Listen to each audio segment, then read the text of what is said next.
There are two types of people in this world: those who mind their business and those who think they were born to police everyone else's. Karen from my HOA? She's the second type, only worse. She's not just nosy. She's a full-blown dictator of our little suburban neighborhood, and her absolute favorite pastime? Stealing packages under the guise of community safety. I knew she was bad, but when she took my package this time, she had no idea she had just signed herself up for the most humiliating downfall of her life. Because inside that innocent-looking Amazon box wasn't what she thought. It was a ticking time bomb of revenge. It started the same way it always did. Another day, another missing package. At this point, I didn't even have to check my front porch. I already knew the culprit. Karen had made a sport out of stealing deliveries, and somehow she never faced consequences. Every time a package went missing, she blamed unauthorized deliveries or suspicious activity, conveniently forgetting to mention that she was the only one reporting these so-called security concerns. My neighbors had given up. They whispered about it, cursed her under their breath, but no one dared to confront her. But I had reached my limit. The first time she took my package, I thought maybe it was a mistake. The second time, I was annoyed. The third time, I installed a doorbell camera. And now, after catching her in 4K walking up my driveway in broad daylight, snatching my Amazon box, and strolling back to her house like she owned the entire zip code, I knew it was time. No more complaining. No more passive-aggressive group chat messages. It was time for action. I checked the delivery notification again. It had arrived at 10:32 a.m. By 10:36 a.m., Karen had already swooped in like a vulture, swiping it off my doorstep. The woman had some nerve. This time, though, she had unknowingly stolen something far more valuable than just another random package. Inside that box was my brand-new gaming laptop. It wasn't cheap, and it wasn't replaceable without a fight. She thought she was making off with another prize for her collection, but what she didn't know was that I had already planned for something like this. I rechecked my camera footage, watching her smug face as she sauntered away, holding my package like she had just won the lottery. She had no shame, no hesitation. She even had the audacity to glance around as if she were doing a public service. That was the moment I decided I wasn't just going to take this lying down. I wasn't just going to get my package back. No. I was going to teach Karen a lesson she would never forget. So I hatched a plan. Step 1. Order a new package. But this one wasn't going to be an expensive laptop. No, this one would be bait. Inside, I would place something far more exciting. A color bomb, one of those high-powered, festival-grade powder bombs used in color runs and gender reveals. A small, innocent-looking box that, when opened, would unleash an explosion of bright, long-lasting blue dye. And knowing Karen's sticky fingers, I wouldn't have to wait long for her to fall right into my trap. 2 days later, the package arrived. It was perfect. The box was small enough to be tempting, and I even added a fake luxury brand label to make it extra enticing. Exclusive skincare sample, limited edition. Karen wouldn't be able to resist. I placed it carefully on my porch, angled just right for the doorbell camera. Then I waited, and just like clockwork, there she was. At precisely 10:21 a.m., Karen stepped onto my property, scanning the street as if she were some kind of undercover agent. She adjusted her sunglasses, reached down, and plucked the box right off my welcome mat. I watched, barely able to contain my excitement. She had no idea what she had just done. I grinned as she strutted back toward her house, her trophy in hand. The anticipation was almost too much to bear. Because in just a few minutes she was going to open that package. And when she did, well, let's just say the entire neighborhood was about to witness something truly unforgettable. The explosion happened so fast that, for a second, the entire world seemed to pause. One moment, Karen was sitting comfortably in her pristine white living room, smugly peeling back the tape of yet another stolen package. The next, a boom echoed through her house, followed by a mushroom cloud of bright blue powder that erupted like a volcanic disaster. It filled the air, coating everything in sight, her walls, her expensive beige couch, her perfect little coffee table. But most importantly, it coated her. Karen let out a scream so loud that even my doorbell camera, from across the street, picked it up. It was a mix of shock, rage, and pure horror, the kind of sound someone makes when their entire world collapses in an instant. I could only imagine the scene inside her house. Blue powder clinging to her hair, staining her skin, seeping into the fibers of her designer yoga pant. The best part? The dye wasn't just any regular color powder. It was industrial strength, long-lasting festival dye, the kind designed to withstand sweat, water, and even detergent for days. I watched from my living room as the front door to Karen's house suddenly flew open. And then, there she was, a human Smurf. She stumbled outside, waving her arms wildly, still coughing up plumes of blue dust. Her once blonde hair was now a shocking, electric shade of sky blue. Her skin had taken on the same hue, her hands, her neck, even her feet, where she had probably stepped into the explosion barefoot. She looked completely unhinged, running in circles, trying to wipe the dye off her face, only to spread it even further. The more she rubbed, the worse it got. I clamped a hand over my mouth, struggling to hold back my laughter. But I wasn't the only one witnessing this masterpiece of karma. Other neighbors were stepping out of their houses, staring in utter confusion at the shrieking, blue-stained woman flailing around in her yard. A few kids across the street pointed and burst into giggles. Even old Mrs. Thompson, who had lived in the neighborhood for decades, stood frozen on her porch, clutching her watering can like she had just witnessed the apocalypse. Karen's screams turned into an enraged rant. She spun around, glaring at the gathering crowd, her eyes darting from one horrified face to another. "Who did this?" she screeched, her voice cracking under the weight of her fury. "Who put that in the package?" No one answered. People were too busy pretending they weren't laughing. I bit the inside of my cheek, doing my best to maintain an innocent expression as she stormed down her porch step. But the moment she made eye contact with me, I knew I was in trouble. "You!" she pointed, blue-stained fingers shaking with accusation. "You did this! This was your package!" I raised my hands in mock surprise.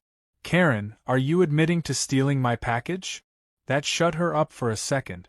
Her mouth opened and closed, as if her brain was trying to process the checkmate I had just hit her with. She couldn't outright accuse me without exposing herself as the thief. She knew it. I knew it. And so did everyone else watching. I was just inspecting it.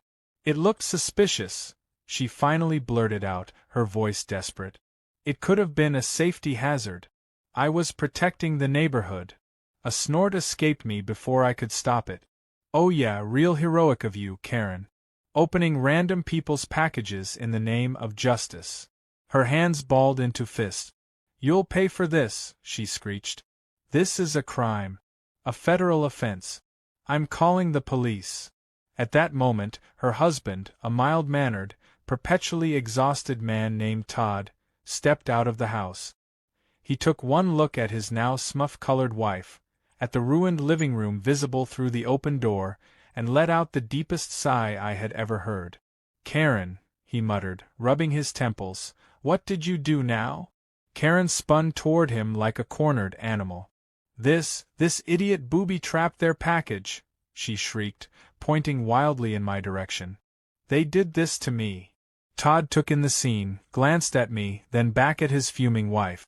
Slowly, as if the weight of the universe had finally crushed his last remaining shred of patience, he muttered, "Maybe if you stopped stealing people's mail, this wouldn't have happened." The entire neighborhood gasped. I felt my jaw drop. Karen's eyes bulged, her face, well, as much as you could tell under all the blue, turned a deeper shade of rage. "What did you just say?" she whispered, her voice trembling with disbelief. Todd, to his credit, did not back down. "I said maybe if you hadn't stolen someone's package, you wouldn't be standing here looking like a rejected Avatar character." A giggle escaped from somewhere in the crowd. Karen's face contorted in an expression of pure, unfiltered rage. And then, as if on cue, the ultimate humiliation arrived. Her HOA cronies showed up, led by the HOA president himself, Mr. Lancaster. Mr. Lancaster, a strict but fair man who had clearly had enough of Karen's antics over the years, took one look at her, raised a single eyebrow, and asked, "Karen, would you care to explain why you're standing in your front yard looking like a Smurf?" Karen's mouth opened and closed like a fish out of water. She was trapped. Any explanation would require admitting she had stolen the package. Any lie would be picked apart within seconds. Her entire reign of HOA terror was hanging by a thread. And then, just when I thought things couldn't get better, the police arrived. 2 officers stepped out of their car, looking just as confused as everyone else. One of them, a tall guy with a thick mustache, surveyed the scene and finally asked, "Okay, what exactly is going on here?" Karen, sensing her chance to shift the blame, launched into a wild, hysterical explanation about how I had tried to attack her with a dangerous package. She gestured wildly to the blue stains covering her body, demanding I be arrested immediately. The officers listened patiently. They nodded. They took notes. And then, the moment I had been waiting for, one of them turned to me and said, "Sir, do you have any proof this package was yours?" I smirked, pulling out my phone. "I do, actually. My Amazon tracking info. Oh, and my doorbell camera footage. Want to see her stealing it?" Karen froze. Silence stretched over the neighborhood. And then, the most beautiful sound in the world. One of the officers sighed, pinched the bridge of his nose, and turned to his partner. "I think we need to have a chat with Mrs. HOA here." Karen's shriek of protest was drowned out by the sound of my neighbor's barely contained laughter. She had lost, and I had won. Karen's world was collapsing, and for the first time, she had no way to talk her way out of it. The police stood there, waiting for her to say something that wouldn't make her look even guiltier, but she was frozen in place, blue hands twitching at her side. The entire neighborhood watched, silent but undeniably entertained. The woman who had tormented us with her ridiculous HOA rules, fines, and package thefts was finally getting exactly what she deserved, and she knew it. One of the officers took a deep breath, clearly already exhausted with the situation, and pulled out a notepad. "Ma'am, do you want to explain why you had possession of this package when it was clearly delivered to his address?" He gestured toward me, and I barely held back a grin. Karen's eyes darted around, desperate for an escape, but there wasn't one. She could either confess or make things worse. Karen's lips curled as she forced out an excuse. "I was securing it for the neighborhood," she said, her voice shaking with barely contained rage. "There have been reports of suspicious deliveries, and as the head of the HOA, it's my duty to ensure everyone's safety." The officer stared at her for a long moment, as if debating whether or not he should even bother responding to such an obviously fake excuse. "Right," he said finally. "And you're saying you were securing it by bringing it into your home? Without notifying the owner?" Karen folded her arms, which only made her look more ridiculous with the blue stains smeared across her skin. "I was going to return it." The officer turned to me. "How long ago was this package delivered?" I checked my phone. "A little over 2 hours ago." The officer gave Karen a dry look. "And you were planning to return it when, exactly?" Karen sputtered, trying to come up with something, anything, that would make her actions seem less criminal. "Later," she snapped. "I would have brought it back later. But instead, I was assaulted by this criminal." She gestured wildly at herself, as if the blue dye was somehow my fault instead of the result of her own theft. The officer sighed again, clearly reaching the limits of his patience. "Ma'am, let's cut to the chase. Do you have any other stolen packages in your home?" The color drained from Karen's face, not that anyone could see it under all the blue. "Of course not," she blurted out too quickly. That was all I needed to hear. I turned to the neighbors, who were still gathered, enjoying the show. "Hey, I said, just loud enough for everyone to hear. Remember how all those packages went missing over the past few months? You think maybe we should ask them to check inside her house? A murmur of agreement rippled through the crowd. A few people even nodded enthusiastically. Mr. Lancaster, the HOA president, adjusted his glasses and cleared his throat. Given the number of complaints we've received about missing deliveries, he said, turning to the officers, I think a further investigation would be warranted. Karen's blue-streaked hands clenched into fists. You can't do that. You have no right to invade my privacy. One of the officers raised an eyebrow. Actually, ma'am, with enough reasonable suspicion, we can request a search warrant. But if you'd rather not go that route, you could just let us take a look and clear this up. Karen was shaking now. Her carefully curated power over the neighborhood was slipping through her fingers, and she couldn't do anything to stop it. I almost felt bad for her. Almost. With no other choice, Karen let out a strangled noise of frustration and stomped back toward her house, dragging the officers behind her. The entire neighborhood followed, eager to see what else she had been hoarding. The moment the front door opened, it was over. Stacks of stolen packages filled her garage, some still wrapped in their original shipping labels.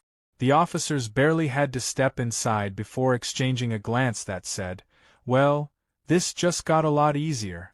The realization hit Karen all at once. The HOA fines, the ridiculous citations, the stolen deliveries. Her entire reign had been built on a foundation of control, and now it was crumbling. Her husband, Todd, stood off to the side, arms crossed. He looked more exhausted than anything else. Karen, he muttered, shaking his head, what the hell were you thinking? Karen whirled around, wild-eyed. I was protecting the neighborhood, she shrieked, pointing accusingly at me as if I were the villain in her story. He's setting me up. This is a conspiracy.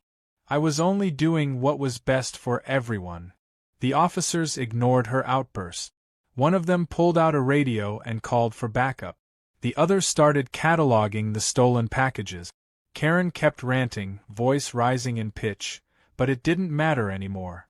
The evidence was right there, in plain sight, and no amount of yelling was going to change that. As the reality of her situation set in, Karen's bravado began to fade. The wild accusations gave way to desperate bargaining. I can return everything, she said quickly. No harm done, right?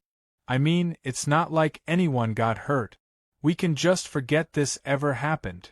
The officer gave her a look that suggested that, no, they absolutely could not forget this ever happened. Ma'am, he said, you've committed mail theft, tampered with private property, and, based on some of these unopened boxes, possibly committed fraud. This isn't something that just goes away.